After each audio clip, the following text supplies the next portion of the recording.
Tallinna Tehnikaülikooli kestliku arengu ja rohepöörde nõunik Helen Sooväli-Sepping on tegelenud kestlikkuse teemadega ülikoolis üle 15 aasta. Ta on neid teemasid õpetanud, arendanud õppekavasid ja teinud selle teemalist teadus- ja projektitööd. Millised on need globaalsed trendid ja kuidas suhestuvad nendega roheoskused, räägib ta teile nüüd ja kohe. Ole hea. Aitäh!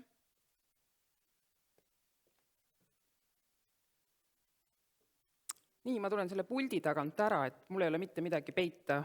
Julgen rääkida kestlikkusest viimased 15 aastat ja tean, kui raske see on. Nimetame me seda roheoskuseks või rohepöördeks või rohereformiks või mis iganes rohesõna me ütleme, siis me teame, et me oleme sihtmärgid. Aga meil on vaja julgust. Millest ma täna tahan rääkida?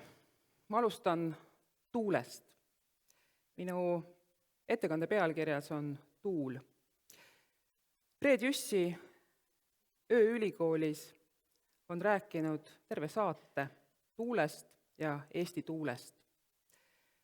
Tuul on meil ressurss ja selle ressursi, kas me seda ressurssi tahame kasutada või mitte, selle üle käib meil ka sõda, kas meile meeldib tuul või meile ei meeldi tuul. Tuul on midagi, mis klaarib mõtteid. Minu ema ütleb, loode tuul on taevaluud. Tuul on midagi sellist, mida me igapäevaselt ei pane tähele, aga kui ta paisub tormiks, siis see võib olla ohtlik. Nii et tuul on üks metafoor, mida me võime julgelt kasutada siis, kui me räägime nendest samadest roheoskustest. Ja see on selles suhtes tore nähtus, et me ei saa teda joonistada.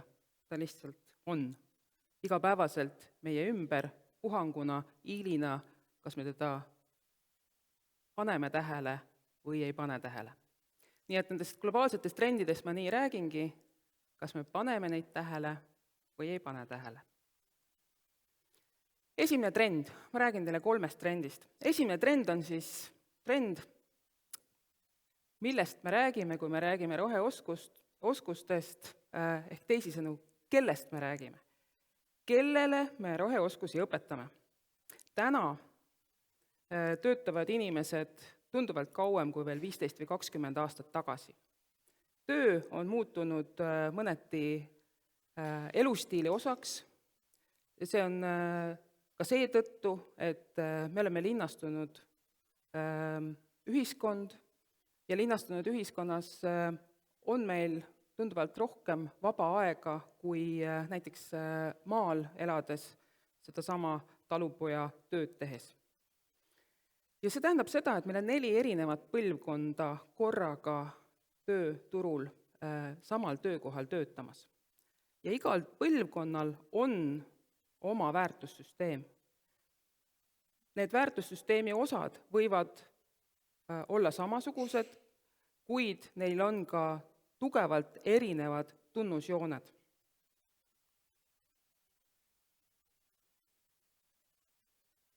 Kõige rohkem täna on tööturul Y-generatsiooni esindajad. Ja maailmas on siis kuni 75% maailma tööjõust just selles sündimuse vahemikus tööealisi inimesi. Neid iseloomustab see, eriti ütleme läänemaailma, et nende lapsepõlves oli internet ja arvuti tulek midagi sellist, midagi suurt uuenduslikku, millest haarati kohe kinni ja mida asuti õppima. Eesti kontekstis tähendab see seda, et Eesti sai vabaks ja samal ajal välisriiki sõitmine oli veel privileeg. Ehk, et oli midagi kauget, midagi kättesaamatut ja oli midagi põnevat. Et õhus valitses põnevus, uudsus ja püüe millegi uue järgi. Y-generatsiooni iseloomustavad sellised tunnusjooned nagu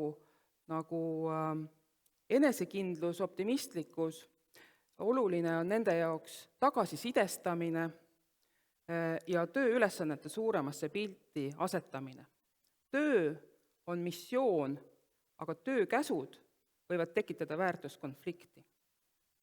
On keeruline, kui organisatsioon või ettevõte on niivõrd hierarhiline, et ei saa rakendada loovust, tekib väärtuskonflikt, ei mõisteta seda suuremat pilti, miks neid tööülesandeid antakse, ja töötajad lahkuvad.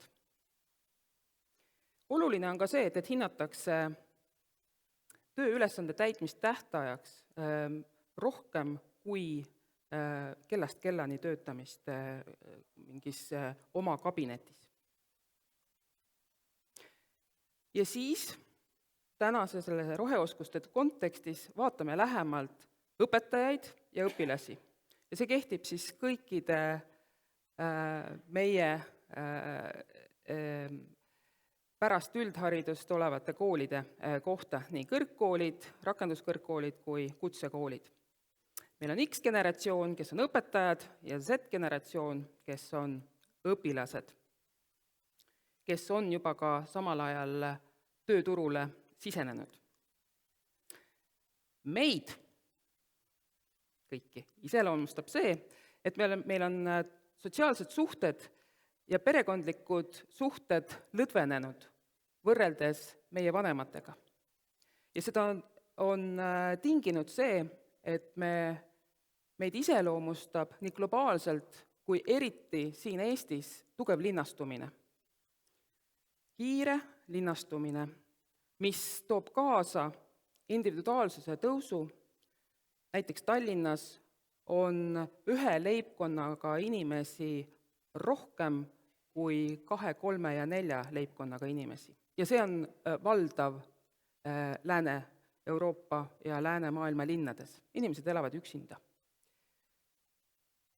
Ja meid iseloomustab ka globaliseerumine. Me oleme siirdeühiskonna lapsed, oleme üles kasvanud ühes režiimis ja saanud siis töötada ja õppida vabas Eestis. Nii et sellised me oleme. Ja siis need, keda me õpetame, eriti siis neid vanemaid, ütleme ka magistritaseme inimesi. Nemad on inimesed, kes on üles kasvanud juba mobiiltelefoni, sotsiaalmeedia ja internetiga. See on nendele igapäevasus. Nemad on üles kasvanud valdavalt linnades, piirid on valla, sõitmine on taskukohane, kuid nad on eneseteadlikud, julged, uuendusmeelsed, majanduslikult iseseisvad, neid iseloomustab finantsstabiilsus, nende jaoks on see oluline. Ja see, et töö ja reisimine käib käsikäes. Seesama, kabinetti mul ei ole vaja, ma teen oma tööülesanded ära. Mida vähem on kohustusi, seda parem on see sellele generatsioonile. Ja asjade omamine on vähem oluline kui juurdepääs asjadele või teenustele. Loomulikult, kas me oleme nende taksonoomiatega nõus või mitte, kas see meile kõigile rakendub või meie lastele või meie üliõpilastele, see ei puutu asjasse. See on trend. See on trend, mida täna näitavad pikaajalised uuringud. Nüüd vaatame, kuidas õpetab roheoskusi generatsioon X, generatsioon Z-ile, arvestades seda, millised on meie tunnusjooned. Meid, õpetajaid, iseloomustab struktureeritus. Me oleme lojaalsed oma tööandjale ja töökarjäär on meil ametipõhine, ehk et me ei vaheta lihtsalt oma ametit või ei õpi uut ametit. Ja meil on põhjalikud oskused kindlas valdkonnas ja meid iseloomustab elukogemus, mida me väga hindame ja soovime edasi anda. Generatsioon Z, kes meil igapäevaselt istub klassiruumis, on paindlikud, agiilsed, loovad, nad soovivad kiirelt uusi oskusi omandada, nad on läbinisti digitaliseerunud nii, et nad kiiresti leiavad info ja nad saavad väga hästi igas olukorras hakkama, sest neil on väga hea informatsiooni leidmise oskus juba täna. Aga neil on ka tugev tagasiside vajadus, tulevikule orienteeritus.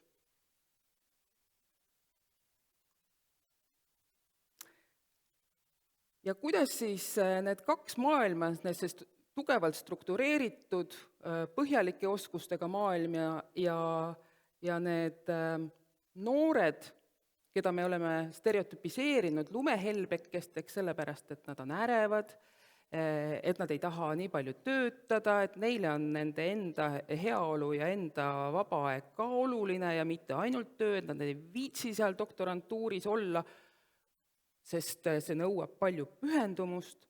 Kuidas siis neid inimesi õpetada? See on ju tegelikult võtmeküsimus. Me ei saa öelda, et need lumehelbekesed on meist kehvemad, nad on teistsugused ja me oleme ise nad õpetanud selliseks ja kasvatanud.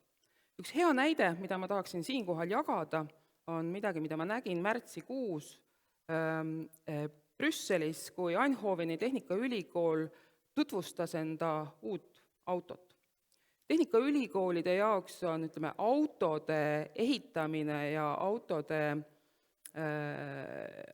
uute autode väljamõtlemine üks praktiline ülesanne, mida siis kas koos ülikoolidena või siis eraldi programmidena õpetatakse kui praktiliste oskuste omandamist. See on interdistsiplinaarne töörühm interdistsiplinaarsete juhendajatega, ehk siis väga erinevatest valdkondadest juhendajatega, kes ise püstitavad endale eesmärgi, millist autot nad ehitada tahavad. Ja sellel aastal esitlesid nad Phoenixit. Või Phoenix siis eesti keeles. Phoenix on auto, mida saab ümber ehitada. See tähendab seda, et ta on monomaterjalidega tehtud. Iga detail on monomaterjal, kasutatud ei ole liimi, seda kõike saab ümber ehitada ja uuesti kasutada. Ja nagu näete, siis need samad eelmised autod on samamoodi missioonipõhised, uute väljakutsete põhised ja see auto on alati sisendiks Euroopa autotööstusele. Sest siit tuleb innovatsioon, siit tuleb ressursikasutuse kokkuhoid, siit tulevad need uued mõtted, nii nagu noored seda tulevikku näha soovivad. Teine globaalne trend, AI, millest on väga palju juttu. Mõned nädalad tagasi, mai alguses, tuli välja uus globaalne inimarengu aruanne, mis on pühendatud AI-le. Ja selle aruande põhisõnum on, et meie jaoks on AI täna tundmatu muutuja. AI-l on globaalses kontekstis ja inimese heaolu kontekstis väga palju võimalusi. Näiteks vähendada ebavõrdsust vähem arenenud riikide ja väga kõrgelt arenenud riikide vahel. Kui kasutatakse sihipäraselt AI-d hariduse andmisel ja näiteks tervise ja heaolu tõstmisel. Selles aruandes on detailselt kirjas, kuidas AI-l on meeletu potentsiaal. Seesama aruanne vaatab ka kestlikkuse valdkonda. Ja 25%, nagu me teame, globaalsest emissioonist tuleb transpordisektorist, nendest samadest autodest, millest ma rääkisin. AI abil saab juba täna sõiduki disaini, materjalikasutust, teedeehitust ja nii edasi muuta säästvamaks. Samamoodi aitab AI juba tulevikus kaasa 3D printimisele, mis toob tarbijale lähemale tootmiskeskused ja teeb tootmise vajaduspõhiseks. AI teeb täna juba läbimurret logistikasektoris ja kui me räägime loodusest, siis arvutab AI looduslikku süsinikuheidet, abistab elurikkuse ökosüsteemi monitoorimisel, hindamisel, hoonete soojustamisel ja nii edasi ja nii edasi ja nii edasi. Need võimalused on juba täna olemas, neid kasutatakse. Ja kolmas trend, need uue aja oskused. Need oskused, mida me siin oma konsortsiumites vaatasime. Rahvusvahelised mõttekojad on välja toonud, siin on lihtsalt välja toodud McKinsey, üks uuring, mis on küll mõned aastad vana, aga ega need oskuste pingeread ja oskuste, taksonoomiad, ega nad eriti ei muutu, kui vaadata seda viimast trendi. Siis oluline on ühelt poolt need tehnilised oskused, kuid needsamad pehmed oskused on samavõrd olulised. Seesama kohanemisvõime, paindlikkus, see, mis me näeme, et sellel Z-generatsioonil täna on juba olemas, aga mida tuleb ikkagi süvendatult veel õpetada, kriitiline mõtlemine, igakülgne probleemi lahendamine ja siin on mõeldud siis sedasama komplekseid, raskeid, riukalikke probleeme, aga siin on mõeldud siis interdistsiplinaarsust läbi selle, et humanitaaria ja sotsiaalia on koostööpartnerid, mitte allhankepartnerid, nii nagu me täna, tehnoloogiate juures seda näeme. Et pigem on sotsioloogid meil mõtestajad ja kritiseerijad, kui see, et nad on meie koostööpartnerid meeskondades. Loovus, nagu me nägime Eindhovenis, just nimelt sama loovus on olemas ka ühe väga olulise oskusena, mida on vaja arendada. Enesejuhtimine, digitaalne kirjaoskus ja andmete tõlgendamine ja visualiseerimine. Ja välja olen siis toonud sellise olulise oskuse nagu emotsionaalne intelligentsus. Ja tahaksingi võib-olla oma lõppu rääkida emotsionaalsest intelligentsusest, sellest samast sotsioemotsionaalsest oskusest. Mida meil on vaja selleks, et mõista, mida tehnoloogiad meiega teeb, kuidas mõjub see meie hoiakutele, meie käitumisele, meie omavahelistele suhetele. Rääkimata sellest, et kas me mõistame, miks meil on vaja loodust ja keskkonda hoida. Ja juba viimased 10 aastat seesama emotsionaalne intelligentsus AI taustal, digitaalsuse taustal jookseb sellise punase joonena nendest baasoskustest, mida meil uue aja oskustena vaja on, läbi. Võtame siis kokku. See, et arusaam oskustest ja oskuste omandamisest sõltub põlvkondlikest tõekspidamistest ja ühiskondlikust kontekstist, on meile vajalik siit kaasa võtta selleks, et mõtestada, kuidas me õpetame oma mikrokraade, kuidas me õpetame igapäevaselt klassiruumis ja kas me mõistame seda, miks näiteks meil on suur väljakukkumine teatud erialadel ja miks ei taheta tulla teatud erialasid õppima. Mis on need õpetamise viisid, kuidas me täna läheneme nendele tudengitele ja kas peame meie muutuma või peavad muutuma need noored? See on selline filosoofiline küsimus. Globaalne inimarengu aruanne ütleb, et AI ei saa ega tohi muutuda ainsaks otsusi suunavaks tööriistakastiks. AI ainult täiendab, abistab ja seeläbi kiirendab regulatsioonide muutumist kestlikumaks. Aga inimese ja inimlikkuse komponent ka töö mõistes ja oskuste mõistes peab jääma.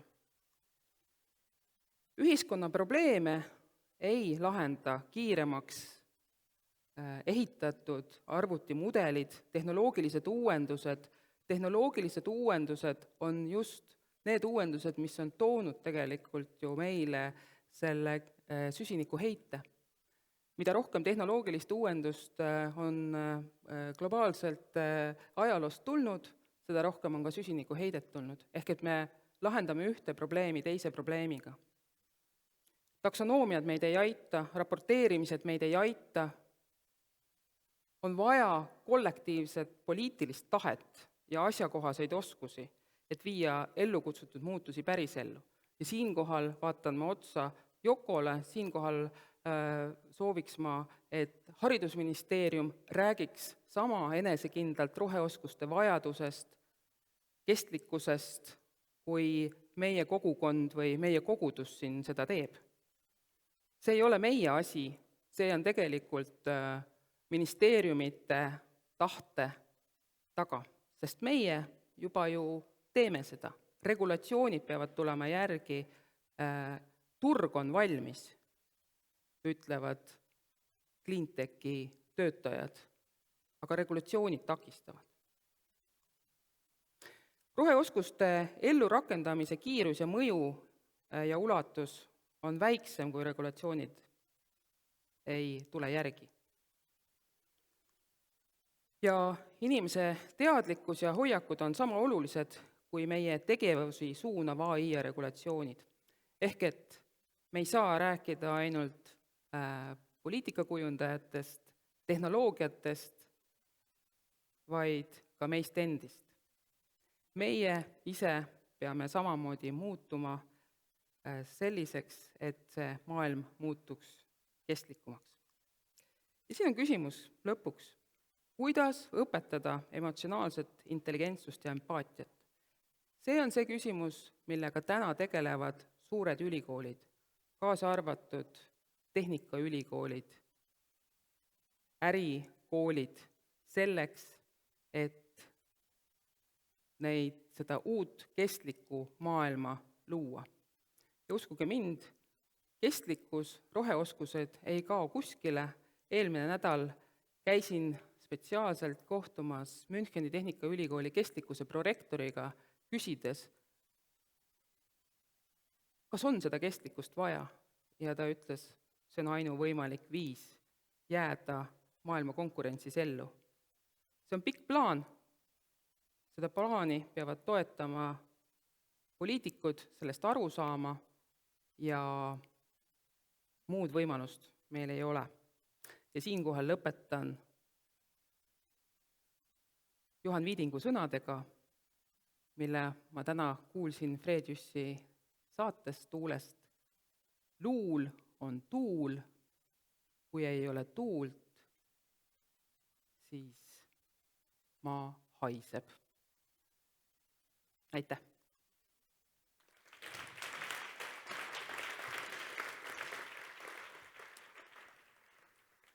Suur tänu, on tulnud ka üks küsimus Sliidost. Kuidas need globaalsed trendid mõjutavad X-generatsiooni õppejõude ja kuidas nad kohanevad Z-generatsiooni õppuritega või toimub see kohanemine ikkagi vastupidi? Globaalsed trendid tulevad kiiremini kindlasti kätte meie Z-generatsioonile, sellepärast, et nagu öeldud, nad on digitaalsemad, nad näevad neid asju juba varem, on see siis TikTokis või sotsiaalmeediast lühikeste videodena. Täna meie kolleegid teistes ülikoolides Euroopas ja Ameerika Ühendriikides teevad TikTok-videosid ja Facebooki postitusi. Facebook on tegelikult meil, eks ole. Keskealiste inimeste platvorm. Just, see on see meie X-generatsiooni platvorm, et me seal postitame omavahel, aga just noortele mõeldes kasutatakse täna juba sotsiaalmeediat selleks, et jõuda nende uute oskustega või nende uute teadmistega kiiremini noorte juurde. Aga mis ma siin veel tahan öelda, on see, et kui me siin kahtleme, et siin räägime siin Eesti puhul talupoja tarkusest ja et tark ei torma, et siis võib-olla me ei tunneta seda globaalset ja euroopalikku lähenemist muutuse kiirusele kahel põhjusel. Üks on see geopoliitiline põhjus, kus me tunneme, et me peame ennast kaitsma ja siis kaitsma ka igasuguse uuenduse eest, ja teine on siis, ütleme, geograaf minus, kes ütleb, et me elame Euroopa mõttes äärealal. Ja need uuendused jõuavad aeglasemalt ja pikema lõtkuga siia. Kui me samal ajal me muidugi tahame olla ju needsamad kiired konkurentsivõimelised eurooplased, nii et see eurooplane ja eestlane meis nagu on läbi 100 aasta sellise pika trendiga meis olnud. No muutused on ebamugavad, pole midagi teha ja need Kõigile. võetakse tavaliselt ikkagi siis omaks, kui seal tekib ka see väga tugev rahaline motivatsioon. Paljudel on see juba tekkinud, mõnel võib-olla veel tekib. Aitäh, Helen! Aitäh!